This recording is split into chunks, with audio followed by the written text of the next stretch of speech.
warahmatullahi wabarakatuh. Hai teman-teman, kami dari kelompok 6 ingin menjelaskan tentang asuransi. Nah, kesempatan nih teman-teman. Sama-sama maka Arul. Halo, saya Nanti Halimah dan rekan saya Ayo kita dan saya Herita. Selamat menyaksikan. Kalian yang belum tahu asuransi itu apa? Jadi untuk pengertiannya sendiri, asuransi adalah kerjasama suatu perusahaan dan nasabah untuk memberikan jaminan berupa ganti rugi kepada nasabah jika terjadi kerusakan kemudian kehilangan harta benda. Dengan demikian, asuransi umum kita dapat terhindar dari kerugian atau menekan kerugian seminimal mungkin jika terjadi risiko. Contohnya ada kebakaran, pencurian, kecelakaan dan lain-lain. Nah, untuk manfaatnya sendiri, yang pertama yaitu ada beri ketenangan, yang kedua ada sebagai investasi dan tabungan.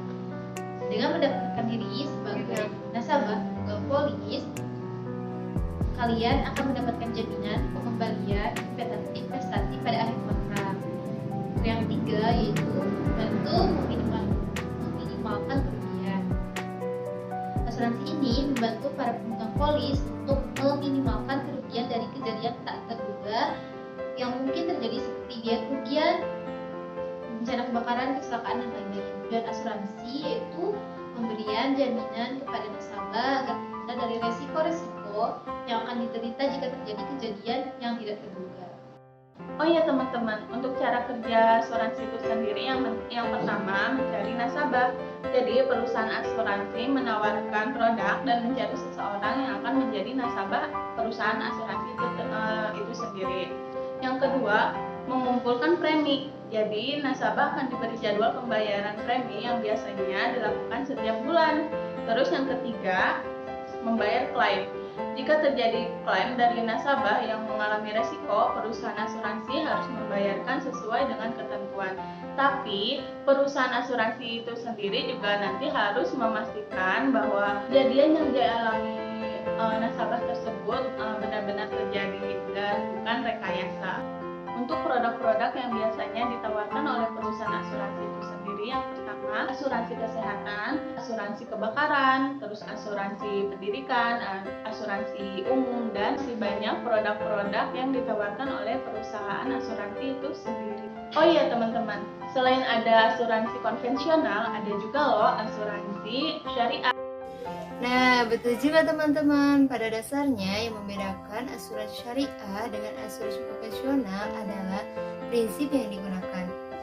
Dalam asuransi syariah terdapat tolong-menolong. Misalnya, bila terjadi suatu resiko terhadap nasabah, santunan yang dibayarkan adalah berupa tabaruk. Adapun akad asuransi syariah yang pertama, satu akad tabaruk digunakan di antara sama peserta serta peserta memberikan hibah berupa kontribusi atau premi melalui dana tabaruk yang akan digunakan untuk menolong peserta lain yang terkena musibah. Perusahaan asuransi berfungsi sebagai pengelola dana hibah tersebut. Yang kedua, akad tijaroh adalah akad antara peserta secara kolektif ataupun secara individu dengan perusahaan dengan tujuan komersial. Yang ketiga, akad mudorobah digunakan dalam pengelolaan investasi, yaitu suatu akad tijaroh yang memberikan kuasa kepada perusahaan sebagai mudorib untuk mengelola investasi, dana tabaru dan investasi peserta sesuai kuasa atau wewenang yang diberikan dengan imbalan berupa bagi hasil atau nisbah yang besar setelah disepakati bersama. Nah, itu dia teman-teman penjelasan terkait asuransi. Semoga bermanfaat. Next video. Assalamualaikum warahmatullahi wabarakatuh. Bye bye.